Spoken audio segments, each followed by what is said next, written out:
ওকে, আমরা ই-কমার্স স্টোরের product category CMS block এটা কিভাবে অপটিমাইজ করব এবং এর মাধ্যমে কিভাবে আমাদের সাইটে ট্রাফিক নিয়ে আসবো সেটা আমরা দেখলাম। মেইনলি আমাদের মেইন ফোকাস থাকে আমাদের গুগল সার্ফে ফার্স্ট পেজে র্যাঙ্ক করব। র্যাঙ্ক করার জন্য আমাদের যা যা করতে হবে, বিশেষ করে হচ্ছে অন পেজ অপটিমাইজেশন আমাদের ভালো করে করতে হবে। দেন পাশাপাশি আমাদের যেটা করতে হবে, ওই অন পেজের পাশাপাশি আমাদের ওই ক্যাটাগরিটাকে বুস্ট করার জন্য আমাদের অবশ্যই কিছু ভালো মানের ব্যাকলিঙ্ক করতে হবে। তো ব্যাকলিং এর ক্ষেত্রে সবচেয়ে ভালো মানে ব্যাকলিং হচ্ছে আমরা আউটরিচ করা। আউটরিচের মাধ্যমে কন্টেন্ট পাবলিশের মাধ্যমে আমাদের গেস্ট পোস্টিং যদি আমরা ব্যাকলিং পাই সেটা আমাদের খুবই প্রফিটেবল হয়। তবে এখানে একটা কস্টলি ব্যাপার আছে। আমরা যখন ব্যাকলিং করি, ব্যাকলিং এর জন্য কিন্তু আমাদের একটা ভালোই মানে একটা কস্ট আমাদের বিয়ার করতে হয়। তো এর পাশাপাশি আমরা আমাদের সাইটের জন্য রেগুলার মেইনটেনেন্সে আমরা কিছু ফাউন্ডেশন ব্যাকলিং করতে পারি এবং কিছু অ্যাক্টিভিটি করতে পারি। আমাদের অনেক সোশ্যাল সাইট আছে, অনেক ফোরাম আছে। এই ফোরামগুলোতে আমরা কিন্তু রেগুলার বেসিসে ট্রাফিক নিয়ে আসতে পারি। যে আমাদের বিভিন্ন ফোরামে, যেমন ধরেন আমি একটা এক্সাম্পল দিই, আপনি শুজ সেল করেন, এই শুজ রিলেটেড আপনার যে টার্গেটেড অডিয়েন্স আছে তারা কোথায় নিজেদের মধ্যে কথা বলতেছে, নিজেরা তাদের শুজ রিলেটেড পছন্দ অপছন্দ বা টি শার্ট রিলেটেড পছন্দ অপছন্দ নিয়ে কথা বলতেছে, সেখানে যদি আপনি তাদের সাথে আপনার অপিনিয়ন শেয়ার করেন, পাশাপাশি আপনি একটা অপিনিয়নের পাশাপাশি যখন আপনি ওদের কাছে একটা ট্রাস্ট তৈরি হবেন, ধরেন আপনি 50-60টা কমেন্ট রিপ্লাই করার পরে আপনি একটা রেফার করতে পারেন যে এই সাইটের এই শার্টটা ভালো, তুমি দেখতে পারো, এই ধরনের কিছু ফোরাম আপনাদের ওদের সাথে শেয়ার করতে পারেন। তো এখান থেকে কিন্তু ভালো মানের কিছু ট্রাফিক আপনি নিয়ে আসতে পারেন এবং আপনি কিন্তু একটা রেফারেল ডোমেইনও পাচ্ছেন। ঠিক আছে, ব্যাকলিং আমি ইউজ করে ব্যাকলিংও পাইতে পারি, এর পাশাপাশি একটা রেফারেল ডোমেইন পাচ্ছি। ওকে, তো আমরা এখন মেইনলি ফাউন্ডেশন ব্যাকলিং এবং গেস্ট পোস্টিং এর ব্যাপারে কথা বলবো। তো এখানে আমরা কোন ধরনের ব্যাকলিং গুলো নিতে পারি আমি তার একটা লিস্ট দিয়েছি। তো এখানে আমি যদি আসি, দেখেন first of all guest posting আমি বলেছি যে আমি কন্টেন্ট দিব, পাশাপাশি একটা হাই অথরিটি ডোমেন সাইটের সাথে আমি কানেক্ট করব। এখন এখানে একটা ব্যাপার চলে আসে, যেটা হচ্ছে আপনি কোন কোন সাইটের সাথে ব্যাকলিং করবেন, কোন কোন সাইটের সাথে ব্যাকলিং করবেন না। এটা একটা ব্যাপার হচ্ছে, দেখেন আপনি ব্যাকলিং করলেন, ব্যাকলিং করার কারণে যে কারণে করেছেন আপনার সাইট র্যাঙ্ক করার জন্য, উল্টা এটা হতে পারে যে আপনার সাইটের র্যাঙ্ক ফল্ট করতেছে। তো এই ক্ষেত্রে আমাদের ব্যাকলিং করার ক্ষেত্রে কিছু নিয়ম আছে, এগুলো ফলো করতে হবে। আমরা কোন ধরনের সাইটের সাথে ব্যাকলিং করতে পারি সেটা আমরা একটু খুঁজে বের করার চেষ্টা করব। ফার্স্ট অফ অল আমরা ব্যাকলিং করব এমন সাইটের সাথে যার ডোমেইন অথরিটি ভালো। তো আমরা ফার্স্ট অফ অল যেটা চলে আসে আমাদের ডোমেইন ডিএ, আমরা ডিএটাকে প্রায়োরিটি দেব। ডোমেইন অথরিটি আমরা এই স্টেপে এটাকে ডিএ ডোমেইন রেটিং বলে থাকি। তো আমরা ডোমেইন রেটিং বা ডোমেইন অথরিটি যে সাইটে আছে সেটা ভালো মানের হতে হবে। আমাদের 50+ যদি ডিএ হয় সেটা আমার বেটার হতে পারে। দেন হচ্ছে পিএ, পেজ অথরিটি আমরা দেখবো। সেকেন্ডলি আমরা যেটা আছে পেজ অথরিটি, আমরা পেজ অথরিটি দেখবো যে এই ওয়েবসাইটের পেজ অথরিটিটা কেমন। তো সেটার উপর ডিপেন্ড করে আমাদের একটা নির্দিষ্ট স্পেসিফিক ক্যাটাগরিতে ওই স্পেসিফিক পেজের সাথে আমরা আমাদের ব্যাকলিংটা করতে পারি। ওকে, একটা ডিএ গেল, একটা পিএ গেল, ডিএ পিএ দুটা জিনিস। থার্ড যেটা আছে আমাদের স্প্যাম স্কোর, ওই ওয়েবসাইটের স্প্যাম স্কোরটা কেমন সেটার উপর ডিপেন্ড করে কিন্তু আমরা এই সাইটটির সাথে ব্যাকলিং করবো কি করবো না সেটা আমরা সিলেক্ট করতে পারি। তিনটা ভেরি ভেরি ইম্পর্টেন্ট অপশন গেল। 4 নাম্বারটা হচ্ছে ট্রাস্ট রেশিও। ট্রাস্ট রেশিওটা হচ্ছে ম্যাজেস্টিকের একটা ওদের ম্যাট্রিক্স, যেটার মাধ্যমে আমরা বুঝতে পারি যে আসলে এই সাইটটা ট্রাস্টি কিনা, এর সাথে সাথে আমি লিঙ্ক আপ করতে পারি কিনা। তো ওরা যেটা করে ওটা হচ্ছে ট্রাস্ট ফ্লো এবং সাইটেশন ফ্লো দুইটা ম্যাট্রিক্সকে ভাগ করার মাধ্যমে এই একটা পয়েন্ট দেব। যদি এটা ধরেন 0.5 থেকে 1 এর মধ্যে হয় তাহলে এটা কিন্তু ভালো, অর্থাৎ 0.5 থেকে 1 এর মধ্যে যদি আমার ট্রাস্ট রেশিওটা হয় তাহলে ভালো। অ্যান্ড ট্রাস্ট রেশিও বার করার জন্য হচ্ছে ট্রাস্ট ফ্লো এবং সাইটেশন ফ্লো। ট্রাস্ট ফ্লো এবং সাইটেশন ফ্লোটা হচ্ছে ধরেন আপনার ওয়েবসাইটে আপনি কি পরিমাণ ব্যাকলিং নিলেন, অর্থাৎ ভলিউমটাকে তারা ক্যালকুলেট করে, পাশাপাশি আপনি যে ভলিউম হারে নিলেন তার মধ্যে কোয়ালিটিটা কেমন। এই যে ভলিউম এবং কোয়ালিটিতে ভাগ করার পরে আমরা যদি 0.5 থেকে 1 এর মধ্যে পাই তাহলে সেটা কিন্তু আমাদের ট্রাস্ট রেশিও ভালো বুঝবো আমরা। ঠিক আছে, তো আমরা চারটা অপশনে গেলাম। 5 নাম্বারটা হচ্ছে ওয়েবসাইটের এজ এবং ট্রাফিক। আপনি একটা ওয়েবসাইটের সাথে কানেক্ট হবেন, সেই ওয়েবসাইটের ট্রাফিক জানতে হবে, সেই ওয়েবসাইটের এইজ কেমন সেটা কিন্তু আপনি জানার পরে আপনি কিন্তু ব্যাকলিংকটা করবেন। তো এই ব্যাকলিং এর কিছু প্রসেস হচ্ছে, ফার্স্ট অফ অল হচ্ছে আপনার গেস্ট পোস্টিং অবশ্যই আমরা করব। আমাদের সাইটে ভালো কিছু ট্রাফিক আনার জন্য আমাদের অবশ্যই গেস্ট পোস্টিং করতে হবে। দেন হচ্ছে প্রোফাইল ব্যাকলিং, যেটা আমরা ফাউন্ডেশন ব্যাকলিং এর শুরুতে করে থাকি। আমরা কিছু প্রোফাইল সাইট খুঁজে বের করি, প্রোফাইল সাইট খুঁজে বের করার পরে আমরা যদি গুগলে লিখে সার্চ দিই যে best profile for ecommerce site, এবার যদি লিখে সার্চ দিই আমরা এখানে অনেক ধরনের প্রোফাইল ব্যাকলিং সাইট কিন্তু পেয়ে যাব। ঠিক আছে, আপনি নিশ ওয়াইজও লিখে দিতে পারেন যে show industry related profile backlink site, এবার লিখে যদি আপনি গুগলে সার্চ দেন অনেক প্রোফাইল ব্যাকলিং সাইট পেয়ে যাবেন। দেন ফোরাম লিঙ্ক, একইভাবে আমরা ফোরাম লিঙ্ক যদি লিখে সার্চ দিই, ফোরামের জন্য কিছু কোয়েরি আছে, আমি একটু পরে দেখাচ্ছি কোয়েরিগুলো কিভাবে বের করব। তারপর হচ্ছে ইনফোগ্রাফিক ব্যাকলিং এর মাধ্যমে কিন্তু আমরা আমাদের সাইটে মানে ইমেজ পাবলিশের মাধ্যমে কিন্তু আমরা সাইটে আমাদের ব্যাকলিং নিয়ে আসতে পারি, রেফারেল ডোমেইন বাড়াতে পারি।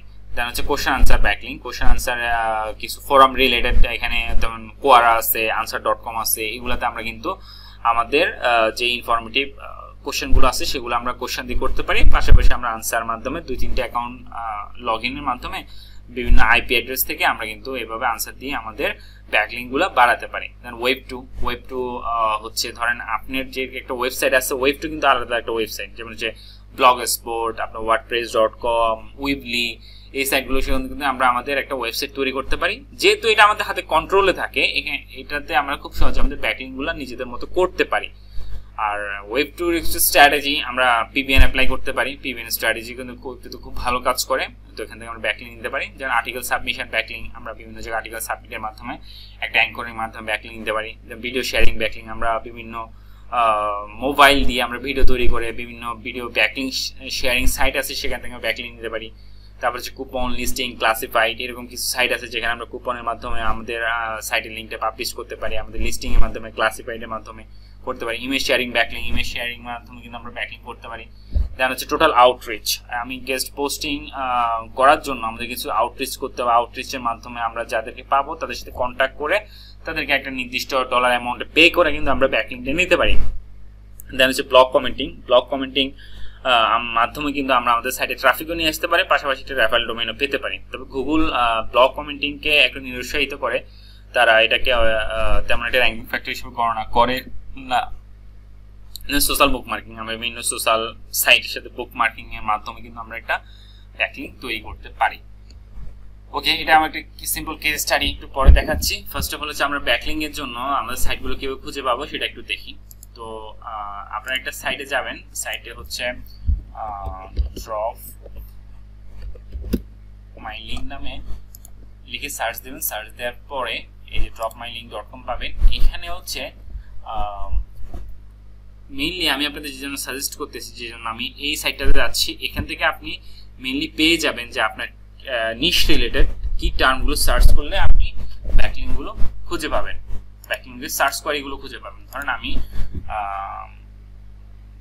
শার্ট লিখে সার্চ দিলাম, আমার এখান থেকে ক্যাটাগরি আছে, আমি যেই ব্যাকলিংগুলো না আলোচনা করলাম এখানে কিন্তু ওগুলো আছে, যেমন blog platform, comment backlink, forum backlink, guest post, link, round tough, resource page, sponsor domain ইত্যাদিগুলো আছে। ধরেন আমি ফোরাম ব্যাকলিং এ যাচ্ছি, এন্ড ফোরাম ব্যাকলিং এ অনেকগুলো আছে। ধরেন আমরা PHP BV3 আছে, এই সার্চ করে দিয়ে সার্চ করার পরে আপনি একটু দেখেন shirt related power by BBH, এই যে আমার কিন্তু এটাই দরকার। এটা যখন আপনি পেয়ে যাবেন তখন ধরেন আপনার প্যাট রিলেটেড কোন একটা দরকার, প্যাট রিলেটেড এরকম ফোরাম দরকার, আপনি কিন্তু ওই প্যাট রিলেটেড ফোরামগুলো কিন্তু এখানে পেয়ে যাচ্ছেন। দেখেন প্রত্যেকটা কিন্তু ফোরাম লেখা আছে, যে ফোরাম। তো সুতরাং এই ফোরামগুলোতে কিন্তু মানুষ ফ্যাট নিয়ে কথা বলতেছে, বিড়াল নিয়ে কথা বলতেছে, ঠিক আছে, বা গৃহপালিত প্রাণী নিয়ে কথা বলতেছে। হ্যাঁ, তো এগুলোতে কিন্তু আপনিও আপনার অ্যাকাউন্ট খুলে ওদের সাথে কমিউনিকেট করতে পারেন, ইনফরমেশন শেয়ার করতে পারেন। আস্তে আস্তে যখন পুরাতন হয়ে যাবে তখন আপনি এটা লিঙ্ক রেফার করতে পারেন। তো এখান থেকে আমি ড্রপ মাই লিঙ্ক যেটা শেয়ার করলাম সেটা হচ্ছে, এখান থেকে ধরেন আমি কমেন্ট ব্যাকলিং এ যাচ্ছি, শার্ট রিলেটেড কমেন্ট ব্যাকলিং, এখানে সার্চ করে এটা দেখেন, একটু দেখেন শার্ট আমার নিশের সাথে কি কি থাকবে, this blog use the premium comment লাভ, বা ধরেন আমি এখান থেকে কমেন্ট লাভ জিনিসটা থাকলেই হবে, আমি এটা ডিলিট করে দিলে কিন্তু আমার এই যে কমেন্ট করার জন্য সাইটগুলো কিন্তু আমার চলে আসবে। এইসব সাইটে কমেন্ট করার জন্য সে কমেন্ট অপশনটা রেখেছে, ঠিক আছে। তো আমরা এখান থেকে মোটামুটি আমাদের ব্যাকলিংকের জন্য যে রিসোর্স দরকার সেটা আমরা পেয়ে যাব। বা ধরেন গুগলে গিয়ে কিন্তু আমরা সার্চ করতে পারি, ধরেন প্রোফাইল ব্যাকলিংক যদি আমরা খুঁজতে পাই, top profile backlink creation site এবার লিখে যদি আমরা সার্চ দিয়ে দেখেন 500 high DA do follow profile backlink creation list আমরা কিন্তু এখান থেকে পেয়ে যাব। তো এই সাইটগুলো কিন্তু আমরা চেক করে নিব যে ডিএপিএ কেমন, তারপর ট্রাস্ট রেশিও কেমন, তারপর হচ্ছে স্প্যাম স্কোর কেমন, তারপরে ওয়েবসাইটে এইজ কেমন। এইজ এবং ট্রাফিক দেখার জন্য একটা এক্সটেনশন ইউজ করতে পারেন। এক্সটেনশনের নাম বলে দিচ্ছি, এক্সটেনশনটা হচ্ছে এই যে সিমিলার ওয়েবের মাধ্যমে কিন্তু আপনি এখানে আপনার ওয়েবসাইটে ট্রাফিক কি পরিমাণ ট্রাফিক আছে সেটা আপনি এখান থেকে দেখতে পারবেন। ওকে, সিমিলার ওয়েব এক্সটেনশনটা নিয়ে নেবেন। আরো এমনি কিছু সাইট আছে, যেমন আপনি যদি জাস্ট ডিএ চেকার লিখে সার্চ দেন, এখানে কিন্তু কিছু সাইট পাবেন, যেমন হচ্ছে websitechecker.com। এখানে আপনার ডোমেইনটা দিয়ে দিবেন। ডোমেইন দেওয়ার পরে ধরেন আমি এখান থেকে এটা দিয়ে দিলাম, দেওয়ার পর আমি এখান থেকে পাবো যে ওয়েবসাইটের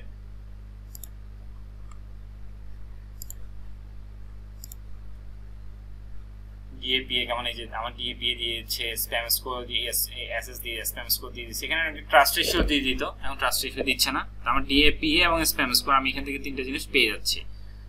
ওকে, এখন আমার মেইন কাজে চলে আসি যে আসলে আমরা কিভাবে কাজগুলো করি বা কিভাবে আমাদের এই ব্যাকলিং অ্যাক্টিভিটি, যেমন আমি এখানে সাজিয়েছি work activity of page software অ্যানো। এই সফটওয়্যার অ্যানোর জন্য আমার অফ পেজ অ্যাক্টিভিটিগুলো কেমন হবে। তো এখানে আমার সবগুলো রিসোর্স আমাদের এখানে থাকে।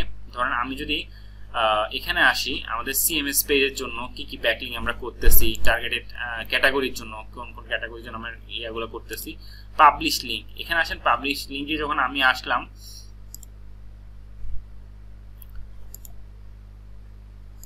পাবলিশ লিঙ্কে আমরা এই সাইটে আমরা লিঙ্কগুলো পাবলিশ করেছি এবং এই সাইটে কিন্তু আমাদের কি হচ্ছে, আমাদের এই যে ফোরাম, ব্লগ কমেন্ট, ফোরাম আর প্রোফাইল, কোন কোন সাইটে আমরা এই ইয়াগুলো করতেছি, এগুলো কিন্তু সব ডিটেলস আমাদের এখানে দেওয়া আছে। ওকে, তাহলে আমরা যখন একটা সাইট নিব, সাইট নেওয়ার পরে ডিএপিএ স্প্যাম স্কোরগুলো চেক করব, চেক করার পরে আমরা হচ্ছে ফোরাম অ্যাকাউন্ট খুলবো, করে আমরা ওখানে কিছু অ্যাক্টিভিটি করব। অ্যাক্টিভিটি করার পরে যে লিঙ্কের মাধ্যমে আমরা পাবলিশ লিঙ্ক করবো, পাবলিশ লিঙ্কটা নিব, তার রুট ডোমেইনটা নিব, এই যে সলভেন্টটা নিব। দেন হচ্ছে আমরা এই কোন অ্যাঙ্করে দিচ্ছি, লিঙ্কে দিচ্ছি এবং কি টাইপের লিঙ্ক দিচ্ছি, কোন ক্যাটাগরিতে দিচ্ছি, অ্যাক্টিভিটি, সার্চ কনসোলে আমাকে এই ইন্ডেক্স হচ্ছে কিনা বা এই স্টাফে ইন্ডেক্স হচ্ছে কিনা, বা কি লিঙ্কটা কে করছে, আমার কোন টিমমেট এই লিঙ্কটা জেনারেট করলো। তো সেই সব ডিটেলস কিন্তু আমরা এখানে দিয়ে রাখতে পারি। হ্যাঁ, ফোরামের ক্ষেত্রে আবার সেম জিনিস, আমরা ফোরাম কোন কোন ফোরামে কাজ করতেছি, এখানে একটা সামারিজ থাকে আমাদের। তো আমরা মেইনলি কম্পিটিটর থেকে আমাদের হিউজ পরিমাণ রিসোর্স আমরা পেয়ে থাকি। তো আমি এটা আমাদের এই স্টাফের যে ক্লাসটা হবে, যে লেসনটা হবে, সেখানে আমরা ডিটেলস পাবো, যেখানে আমাদের কম্পিটিটর থেকে আসলে আমাদের ব্যাকলিং রিসোর্সগুলো আমরা কিভাবে নিতে পারি। ওকে, সোশ্যাল বুকমার্কিং যে কিছু সাইট যদি আমরা কিছু বের করে রাখবো, সেগুলো কুপন সাইট কি কি আছে আমরা সেগুলো আমাদের বের করে রাখবো। প্রোফাইল সাইটগুলো, উইকিপিডিয়া, প্রোডাক্ট ক্যাটাগরি, এই ধরনের যতগুলো ব্যাকলিং আমাদের অপরচুনিটি থাকবে আমরা এখানে সবগুলা নিয়ে রাখবো। তো উইবলিতে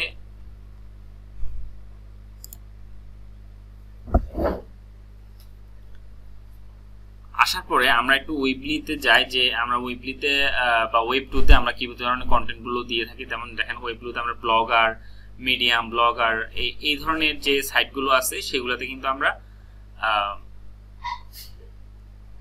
এই যে দেখেন আমাদের ফার্স্ট অফ অল কন্টেন্ট, দেন হচ্ছে এই কন্টেন্টগুলো কিন্তু আমরা অলরেডি ওয়েব টুতে পাবলিশ করেছি। হ্যাঁ, এইগুলো ইন্ডেক্স হয়ে, স্ট্যাটাস কি ইন্ডেক্স হয়েছে কিনা, কোন ইমেল থেকে করেছি, তো এগুলো সবগুলো কিন্তু আমাদের এখানে ডিটেলস আমরা এভাবে শিটে সাজিয়ে রাখি।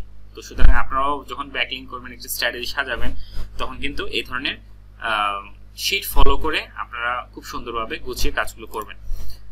তারপরে আমরা যদি একটু আসি একটা কেস স্টাডিতে, সিম্পল একটা ফোরাম ব্যাকলিং এর মাধ্যমে কেস স্টাডি যদি আমরা একটু দেখি। ফার্স্ট অফ অল 31/8/2023 যদি দেখেন এই কিওয়ার্ড গুলো আমার অ্যাঙ্কর হিসেবে ইউজ করেছি, যেগুলো সার্চ করলাম 6000 এবং 5300। তো এখানে করার পরে এই কিওয়ার্ড গুলো র্যাঙ্কিং ছিল 24.9 আর 20.5, ঠিক আছে। এটা হচ্ছে 31/8। তো আমার ব্যাকলিং করার 15 দিন পরে এই কিওয়ার্ডটা খেয়াল করেন, এয়ারপডস, এই কিওয়ার্ডে আমার এখন র্যাঙ্কিং কিন্তু 2.2। জাস্ট আমার এই ফোরামে ব্যাকলিং, 4টা ফোরামে ব্যাকলিং করার পরে আমার এই র্যাঙ্কটা কিন্তু খুব দ্রুত 24 থেকে বা 25 থেকে 2 এ চলে আসছে। তো এটা হচ্ছে একটা সিম্পল কেস স্টাডি। আপনারা ফোরাম ব্যাকলিংকে এখনো কিন্তু প্রায়োরিটাইজ হচ্ছে, আমাদের লিঙ্কগুলো কিন্তু বুস্টিং হচ্ছে। যে ক্যাটাগরি আপনি টার্গেট করুন, তবে স্ট্র্যাটেজিক হতে হবে। আপনাকে আগে ফোরাম থেকে নিজের একটা অথরিটি তৈরি হবে না, কিন্তু ফোরাম থেকে আপনাকে ব্যান করে দেবে। তো আপনি যেটা করবেন সেটা হচ্ছে ফোরামের মাধ্যমে আপনি নিজেকে একটা অথরিটি তৈরি করে নেবেন। অথরিটি তৈরি করার পরে দেন হচ্ছে আপনি এখানে লিঙ্ক দিবেন। তো আজকের লেসন এই পর্যন্তই। নেক্সট লেসনে আমরা কিছু ট্র্যাকিং এন্ড ইমপ্লিমেন্টেশন নিয়ে কথা বলবো। তো দেখা হবে নেক্সট লেসন।